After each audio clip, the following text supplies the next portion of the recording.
Kita buka dengan informasi pertama, Saudara. Tercatat sejak 5 bulan terakhir ada 6 penderita difteri atau Corynebacterium diphtheriae yang dirujuk ke Rumah Sakit Umum Zainal Abidin, Banda Aceh. Satu diantaranya meninggal dunia karena penyakit yang diderita sudah komplikasi dan sempat terhambat jalur pernafasannya.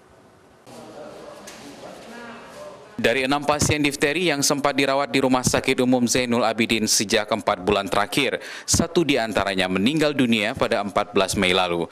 Bayi asal Aceh Utara berusia 2 tahun ini tak tertolong karena terlambat dirujuk ke rumah sakit, sehingga bakteri difteri sudah menjalar ke organ tubuh lainnya dan terjadi komplikasi.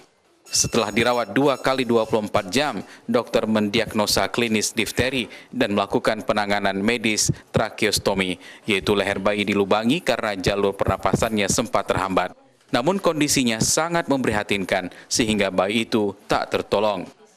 Keenam penderita difteri yang sempat menjalani penyembuhan di Rumah Sakit Zainul Abidin, diantaranya mereka dirujuk dari fasilitas kesehatan daerah, yaitu Banda Aceh 2 pasien, Aceh Barat 2 pasien, Aceh Besar 1 pasien, dan Aceh Utara 1 pasien.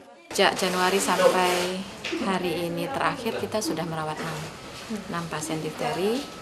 Kasus yang terakhir anak usia 2 tahun rujukan dari Aceh Utara. Kondisinya memang saat datang sudah berat, jadi meninggal masuknya tanggal 12 dini hari ya, meninggal tanggal 14 dini hari juga. Untuk satu kasus difteri saja terjadi maka termasuk dalam kejadian luar biasa.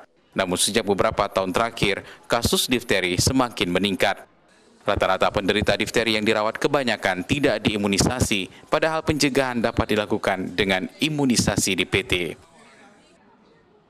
Nova Misdayanti, Kompas TV, Banda Aceh.